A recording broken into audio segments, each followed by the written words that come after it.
Bismillah ar-Rahman ar-Rahim, Alhamdulillahi Rabbil Alameen, wassalatu wassalam ala Sayyidina Muhammad wa ala alihi wa sahbihi ajma'in. Assalamu alaikum, everyone. May peace be upon you. This is Edward Ahmed Mitchell, the Deputy Director of the Council on American Islamic Relations, welcoming you to today's episode of CAIR on Air, the Muslim Action Hour. Thank you so much for joining us. I'm here today with my co-host, Dinette Zagari-Mask. Assalamu alaikum, Dinette. How are you? Alaikum salam. How are you? I'm doing good, Edward. Alhamdulillah. Good, good. We're so happy to have you with us. Dinette and I, alhamdulillah, we usually end up getting split up and doing shows separately, so it's exciting to get to team up to do a show together as we used to do way back in the day. So happy to have you with us, Dinette. And Dinette is our nonprofit and compliance attorney, which is going to be a very important subject for us based on the conversation we're going to have today, inshallah. Before we start, let me thank everyone watching online and especially our listeners on American Muslim 360. We always appreciate you joining us. If you have any questions or comments during the program, you can put them in the comment section on Facebook or YouTube, wherever you're happening to watch this. And if we can address those questions on air, we will do that, inshallah. So with all that being said, let's dive in. Dinette, do you want to introduce for us kind of the general topic, what we're going to be discussing today? Yes, I think everybody knows the story by now. Very popular app, Muslim Pro. Many of us use it to get the call to prayer and know which direction to pray if we're not at home. We pull it out many times a day, and we found out that the app has been selling information to the government, to regulatory arms, which is not something we gave them permission to do. It was very jolting, very shocking. And so today we're going to talk about what that experience has been like, just kind of go over some of the legal consequences of it, the consumer reaction, and then get some expert perspective on how this even works, how it's possible for our data to get into the hands of the government without our permission. Yeah, absolutely. So, everyone was I think was shocked when this news broke yesterday. Vice broke this story. And we'll have our producer share the story on screen if we can. Many of you have read it already. And the gist of the story, very simply, is that the U.S. military admits, this isn't just an allegation, the U.S. military admits to purchasing data about the users of various apps, including apps that are commonly used by Muslims. As Dinette just noted, one of them is Muslim Pro. Another one allegedly Muslim Mingle, which is a dating app. And obviously Muslims use these apps for positive purposes, to find out when it's time to pray, hear the call to prayer, what direction should we pray, find a husband or a wife. And so the people using these apps obviously had no idea that their data was being sold, much less sold to the U.S. military. So the way it was apparently working, and you can keep it up for a bit actually. The way it apparently works, this is what the report indicated, is that the apps, or at least one of the apps, was selling the data on their users, whatever data they had, to a third party company, or a third party developer, and then that company sold the data to, in some cases, the United States military, which was using a corporation to make these purchases. And so what's scary about this, Dinette, is that, as you know, the military not only admitted to taking this data, but they say they were using it to conduct operations overseas. And they also said, but don't worry, we make sure we respect the rights of American citizens and protect civil liberties. And so it's terrifying in multiple ways, right? Because the one issue is, our privacy, that the people using this app, their data is being given away to the military. Even if the data is being used in a perfectly peaceful and positive way, many of us would still consider it a violation of our privacy for a government to get our data. But then secondly, if the military is saying they are taking this data, using it to spy on Muslims, to target Muslims in military operations, that is offensive, it's dangerous, it's terrifying. And then, of course, there's the problem of the legal issue. And Dinette, I'd ask you, can you talk to us about this? Yeah. If the military is getting data on American citizens who are using these apps, what are the legal consequences, the dangers of that? So data is sort of a hot topic. It's not really a developed area of the law, and in terms of federal legislation in the United States, it is though in the EU. So there's big EU-wide legislation, the GDPR, and it protects EU citizens no matter where they are in the world. So I think it's going to be really interesting if there's going to be a fight here between the EU and this corporation, and the GDPR gives a private right of action basically for the consumer to be able to take action against the company in a limited way. They have to take action through a nonprofit organization. But in the US so far, it's state by state. We don't have anything that covers the whole country. We cover personal data collection depending on the industry. So we have HIPAA, for example, that covers healthcare. That's probably the best known one. Education, right? There's certain data privacy rights that you and your children have when participating in public education. But it really goes by the industry. It's not comprehensive. But there have been some updates of recently legislation by New York and California, the New York Privacy Act, NYPA, and then the California Privacy Act is more like the GDPR. So it's giving consumers a lot more rights. It's, giving them the rights that we would have appreciated in this situation: notice, consent, and choice, right? We want to be able to decide to opt in or opt out. And we didn't get that in this case. And it's not clear if the law, depending on which state we live in, it puts the burden on the company to give us that notice. And so this is an opportunity really for us to start focusing on our privacy rights, taking it seriously, and depending on where you kind of fall on the spectrum, lobbying maybe for some more comprehensive legislation that protects U.S. citizens no matter where they are in the U.S. or in the world, for that matter. Absolutely. And I think one of these apps that was targeted by the government has 98 million users, almost, I'm certain, all of them Muslim, because it's a Muslim app. And so, that undoubtedly includes many American Muslims whose data to some extent is in the hands of the government. And as Danette, as you just noted, I mean, the issue is, if we don't have strong laws to protect our data, then, anytime you download an app and there's that long contract hidden somewhere that no one reads, and buried in there might be some fine print saying, we can use your data and sell your data and all this. Well, no one reads that, right? So notice. Yeah. And so you've got to have some laws that restrict what these companies can do with your data. And I think that Muslim apps in particular now need to really take a hard look at what they're doing with people's data and make sure that they're not using it inappropriately, and certainly not sharing it with government agencies, whether the American government or any other foreign government. So, and I think that's a really good point that you raise. I mean, I'm talking about the legal repercussions, which, depending on which state you live, aren't many. But the company has an ethical duty, right? Our trust was violated. And, many of us associate that app with our spirituality, right? As something positive. And to have that particular medium used to track us and to violate our privacy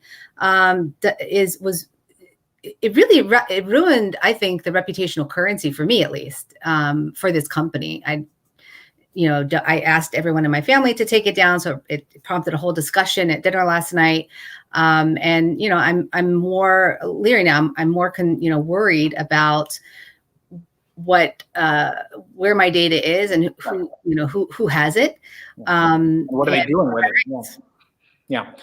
Can we have Ian? Can we pull up everyone? So you may have seen this earlier today. Muslim Pro, which is one of the apps that had that's data was eventually given to the U.S. military, put out a statement this morning, and in their statement, they first claimed that the claim that Muslim Pro is selling their data to the U.S. military is false. This is what they said. But then if you read the actual statement, it says they have cut ties with, let's zoom in, I think it's X-Force, which is the third-party developer that allegedly sold the data to the military. So the Muslim Pro statement is strange insofar as the allegation was never that Muslim Pro would directly shook hands with the U.S. military and it literally handed the data to the military. The allegation was that these apps had sold the data to a third-party developer, and that developer then sold the data, gave the data to the U.S. military. And all of that could only happen, of course, if the apps themselves are handing over this data without any strings attached, any limitations on its use. So Muslim Pro has said they've apologized for the concern that the reports have caused, but they haven't said we apologize for what we did with the data.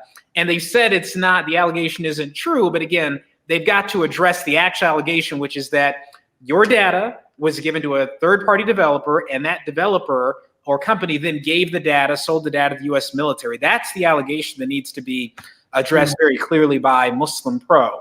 It's sort of Orwellian, Edward, like we're living in a kind of a security state that we have, no right or that we should have no entitlement to privacy, which really we should. And no, I'm upset personally, with the app, but also the fact that my government is buying data Right. in regards to me without notice and without permission. I'm curious if the Electronic Communication Act covers, a situation like this. This is where we're supposed to be protected by the government infringing upon our privacy. I'm interested in who's going to file the first lawsuit here, and how that's going to work out in the courts. Yeah. And we would say this to all the apps involved. Like, we assume, especially those that are actually run by Muslims, not all of them are to my understanding, but the ones that were founded and owned by Muslims, I think they recognize they have an ethical duty to make sure their data is used properly and not misused, and certainly not misused to harm Muslims. But the apps really are not the main issue. I mean, the main issue the real issue is the military just thought in their mind, oh, let's go buy up data from these popular apps used by Muslims and then use that to conduct operations, which could include spying operations, military operations overseas. That is moral insanity, that Muslims would download an app to pray and to listen to Quran. And the military says, well, we're going to get the data from that and then use that to target our operations. And it's incredibly dangerous. I mean, what if a drone strike? What if something was carried out using this data? Yeah. Terrifying. And can we go back to the Vice article? Well, go ahead, Danette, and we'll go to the Vice article. We keep a lot of information in our lives on our phones. I mean, I know I do, right? There's so much there, and to the point that if we're working, if it's not with us, we're looking for it. And I think a lot of the data that that they have access to is what we would call PII, personal identifying information, and that's the kind of information that legislation is designed to protect. Right. So I also think that the app here has a lot of questions to answer, and the U.S. government, because of the type of data that they bought and the way that they're using it. Yeah. And let's keep scrolling down here. I want to, there's a quote in this article from, let's pause right there. So U.S. Operations Special Command. So this is the division of the military that deals with, quote unquote, counterterrorism, counterinsurgency, special reconnaissance. They bought access to locate X to assist on overseas special forces operations. That is very specifically military operations.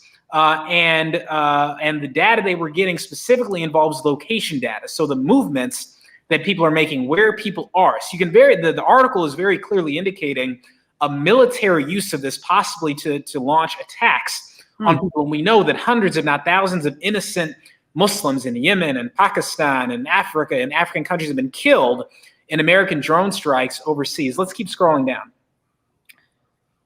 And so there's a quote in here. Let's keep going. From the U.S. commander, in which he admits that they're using it for this purpose, and they say, but don't worry, they're essentially implying don't worry in terms of the American citizen use of it. Here we go, Tim Hawkins. Our access to the software is used to support special operations forces mission requirements overseas. We strictly adhere to established procedures and policies for protecting the privacy, civil liberties, constitution, and legal rights of American citizens. So, Danette, translate that, because what sounds like to me they're saying is, we've got data on American citizens, but don't worry, we don't use it or we don't misuse it. Am I reading that correctly? What does that sound like to you? Yeah, well, it's hard to reconcile the words with the actions. Can you just go back to the quote one more time? Sorry. We strictly adhere to established procedures and policies. What are those procedures and policies? Are they informed by this Electronic Communications Act for protecting the privacy, civil liberties, constitutional and legal rights of American citizens? If the data from my phone can be sold without my knowledge and without my consent, and my civil liberties haven't been violated, and my privacy rights haven't been violated, I find that hard to believe. First of all, your data's sitting on some government computer. That's the first law, so I find that hard to believe. But if that is true, that's a serious problem. Again, this is maybe a time for Americans to come together, really focus on this issue, be aware of it, and maybe lobby for legislation like EU citizens have done to get something comprehensive that covers us no matter where we are or what we're using, period. And the other thing to note is that it's not reportedly not just the military that has been using this data. It is also immigration authorities in the United States may have access to this data, which then raises the question, is that resulting in secondary screening at the airports? Is that resulting in some of the racial religious profiling that we're seeing at the airports? These are, again, questions we need to ask. So CAIR has called for a congressional inquiry into this issue. We want Congress to investigate exactly what is happening here, which agencies have this data, what have they been using it for, exactly what have they been using it for, has it been used to kill anyone, to harm anyone, to spy on Americans, and to make sure that it stops. This is insanity. Yeah. And let's scroll back up a little bit. Go ahead, Danette. And if our personal identifying information is being stolen, from us and used for purposes that we're not even aware of, and I have a right to privacy, which is enshrined in the Constitution, I want somebody to explain to me why my constitutional rights aren't being violated if they claim that they're not.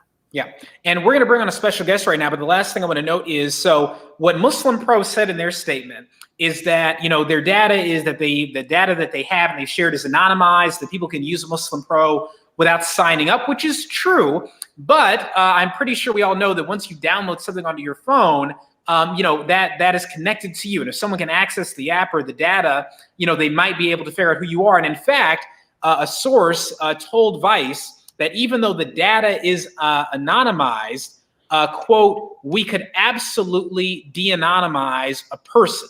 That's the company saying that even though the data they're getting is technically anonymized, they could figure out who you are. So let's bring on right now, we're going to bring on a special guest, Sammy Yesh, who is our community relations manager. Sammy usually is working behind the scenes. Great job for us, but we're going to bring him on today because we want to get a better understanding. Danette and I are lawyers. We are not tech people. We want to get a better understanding of, generally speaking, what's happening with these apps, the data usage. Why does this have monetary value? How could this stuff be used? So let's get in with Sammy, and we'll also be taking questions to the audience shortly. So Sammy, first, when you heard about the story, the use of the apps, can you tell us what's going on here? Is this normal for an app to sell data to a third party? Can you tell what's the industry practice here? What do you know about this sort of practice? Sure. So it has been an industry practice for a few years now, especially in the internet age. What we have seen, especially, is that the world's most valuable resource has shifted from oil to data. That's the most prized asset for any organization, especially for many of these 21st century companies who have built entire business models through their applications or mobile apps. So it's not out of the norm for a company to sell their data. Now, most companies do so to improve their own products and services, and so they have good intentions behind it. However, we have seen on the opposite end of that spectrum how that data can be manipulated and used for nefarious purposes. But in terms of the practice of selling data, it actually has been a standard practice for organizations for many years now. But how those organizations communicate to their consumers, to their customers, is going to be critical, because having that shared understanding of how that data will be used is what's going to determine whether or not there's going to be trust. Gotcha. Right.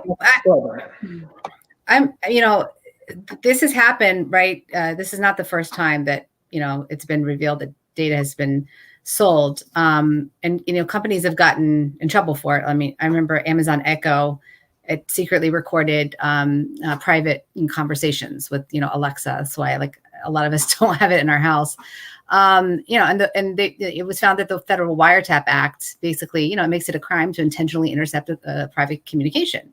And the Privacy Communications Act that I, kind of spoke heavily or ruled against them. So why do you think, sort of from a consumer point of view, or as a vendor's point of view, I don't know really how to classify data owners and creators. Why isn't just the bad reputation, the lack of trust, stopping these kinds of invasions? Well, now that's a great question.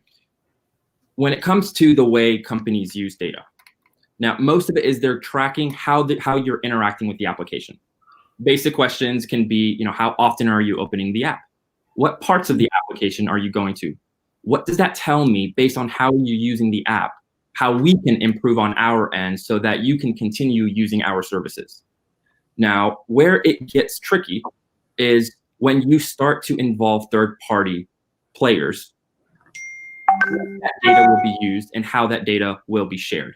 Because these data can be shared anonymously, but it can be easily tracked and identified. And if it gets into the wrong hands, then we can see destruction in the same way, like, for example, the 2016 election. We saw how our data from Facebook was being used by foreign actors in order to influence the way people thought about their candidates or the opposition party. It can be used in very destructive ways if we're not careful. So vendors, what they'll traditionally try to do is in their terms and conditions, or they will go out of their way, is to either give more control to their customers on what data you can share with us, or what data we're not allowed to share outside and what data we can. Because having that open line of communication will allow the customer to feel comfortable that, hey, I'm giving you access to my data, but you are going to be using it in a way that is going to enhance the experience I have with your services.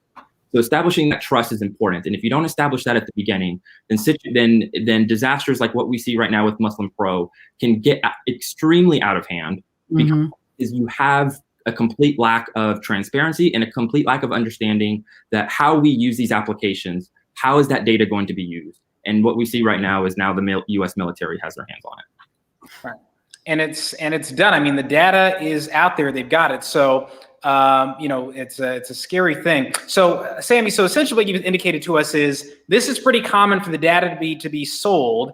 Going forward, one of the key things that needs to be addressed, and Ed has mentioned changing the law, but also these companies, I mean, putting aside the law, these companies, if they care about keeping their customers, if they care about ethical standards, need to be giving their consumers the ability to control how their data is used, at least to some extent. It's one thing if you're using the data internally, right, to improve the user experience, that's one thing. But as you indicated, the moment a third party gets involved and is using that data for whatever potentially nefarious purposes they want, that's when things get dangerous. And there's nothing more dangerous, I think, than what we're seeing now with a government using it. And what happens if foreign governments start using this? What happens if a foreign government starts using it, foreign dictatorship or what have you, to conduct military operations? That's also disturbing. So, Sammy, thank you so much for joining us. And that was very, very helpful. Let's have you stay on for a few minutes just in case we get any questions in the comments that could be addressed to you. But I want to start, Danette, and addressing one of the questions to you and seeing if you can address this issue. You've already kind of raised it. So one of the questions we've gotten a few times is, does the military's use of this data, let's say hypothetically they've got the data of American citizens. I mean, if they've got the data of foreign individuals who are not citizens, I'm pretty sure they're going to say, well, that doesn't violate constitutional right because, people who are not American citizens or not in America don't have the same constitutional rights as people who are Americans or on American territory, morally, or whether that makes any moral sense, but that's what it is. But let's say they've got the data of American citizens or people residing in America, which seems to be the case. Does their use of that data would their use of that data violate any constitutional provisions? I mean, for example, usually to get private data from someone, you'd have to have a warrant, right? You couldn't just go and grab it. You'd have to have some warrant to search and see someone's personal information. But technology is an evolving field. They bought this data. We apparently made this data available to this app. The app sold the data. So, is there a potential violation here, or is it above board technically? Well, I'm going to give you a lawyer's answer. I need a lot more information. I guess. Right? We need more information here. We don't know what aspects, if it was anonymized, what kind of data it was. Is it my name with my credit card? If I've made financial transactions online, is my social security number out there with my name, right? That's the kind of personal identifying information that legislation tends to protect, definitely in California and New York. If it is personal identifying information, definitely it is violating at least two state laws and likely more across the country. I don't know all 50 states, their individual privacy laws, which is, part of the problem, right? We need a comprehensive system. But in terms of the Constitution, does it violate my constitutional rights to have, without my consent, data drawn from my computer, which is, these are kind of new age issues that we're dealing with, right? I think it'd be interesting to see how it plays out in the court. Like, how much information can you steal from me until it violates my constitutional right? And I wonder if I could just kind of play off that question. I'm getting concerned if the companies are doing a cost benefit analysis here. Maybe the sanctions aren't high enough, right? When they're getting busted, to the extent that they realize, oh, well, the benefit, of selling this information, the profit margin, versus the risk that we take if we get caught, we'll take the risk. Right. So then, we also need to talk about, how we punish this kind of behavior. Yeah. So that brings us to the next question. So one of the questions is, do we have any evidence that Muslim Pro or the other apps were aware of the X-Mode relationship, that's the middleman, to the Department of Defense? And the answer is we don't really know. What it seems like, based on the report, is that they didn't necessarily know what was being done with the data, that they were selling the data to a middleman, and the military was then buying that data from the middleman. So it is quite possible that, for example, Muslim Pro had no idea that their data was being used by the military, but it's also apparent that once they sold that data, they should have known that it could be used and acquired for any potential purpose, including potentially nefarious purposes. So unless they had some sort of provision in their contract limiting the use of the data they gave away, they were putting anyone who could be identified to that data at risk of having their data used by other parties. So that's the issue. Now, it doesn't seem that there was any direct, here U.S. military, here's the data. It's, again, selling the data to a middleman then sells that data to the U.S. military. Mm-hmm. Sammy, am I describing generally the practice correct? This is sometimes how it happens. The data goes to a developer, the developer then sells it to whoever? Exactly. And just to add to that point, Edward, with many of these organizations that collect data, analyzing it, understanding insights from it can become a real challenge, especially when you have millions of different data points that you're trying to work with. So what traditionally a lot of companies will do is they'll bring in some of these third-party developers who have the platforms, who have the tools to help them understand and organize the data in ways where they can quickly pull these insights so organizations can take action on it for their customers. Now, where it gets tricky and challenging is when you pass that data along. Now that organization, that third-party developer now owns that data for themselves. And so you've copied it. And so now they can make any decision that they want for themselves to sell it to the US military, for example. So kind of going back to that question, while we don't know whether there was evidence or not, when organizations do sell that data, it's usually to developers, at least, to help understand what they don't have the computer computational power to be able to do internally. Now that's where it kind of gets a little bit tricky. Yeah. So the retention issue, that's another, big concern for me. I'd really like to know, and I think maybe our viewers too, how they can erase it. Maybe there was a contract between Muslim Pro that they could use the data for so long, and then they had to destroy it, and they couldn't sell. There's still a lot that we don't know that will be revealed to us eventually, but a lot of us are concerned because it's freaky. We don't want our personal information out there and being sold. So how do you destroy data, basically, right? If you're going to comply with the data retention law, right? How do you make it just go away? Can you ever really erase data once it's been bought and sold? That's a very tricky question, because on one side of the argument is something that is posted on the internet lasts forever. So even if it's erased, even if it's deleted, it still exists somewhere on some server and can be accessed. Now, can it be accessed by a common person? Most likely not. Now, on the other end of that spectrum is, how do you handle data in a way, or it's stored so that when it's deleted, it can't be replicated?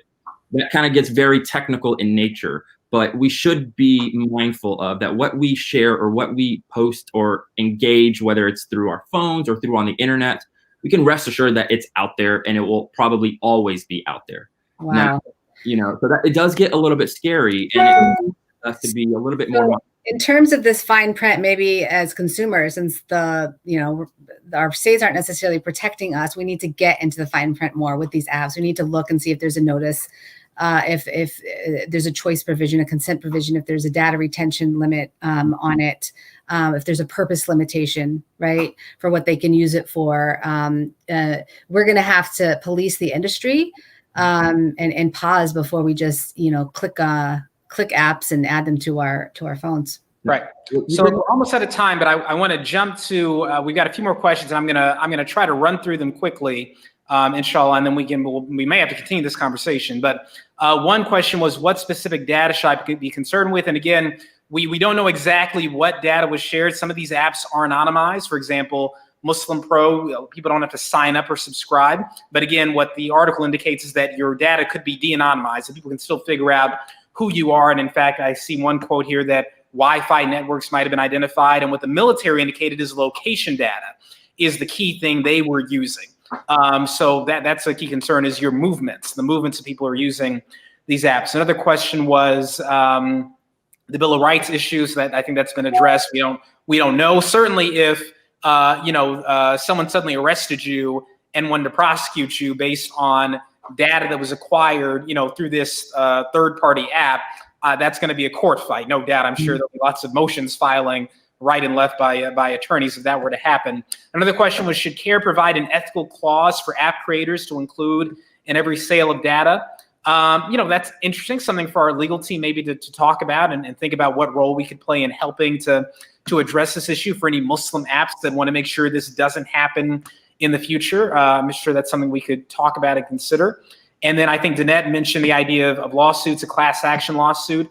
Again, I think the first step is we got to figure out exactly what has been done with this data. We've talked a lot about the apps themselves, but remember, I think our main focus, our main issue has got to be with our own government. Our own government is the one that came up with this crazy plan to take the data of popular Muslim apps and then use it to target Muslims in military operations. This is legal and moral insanity.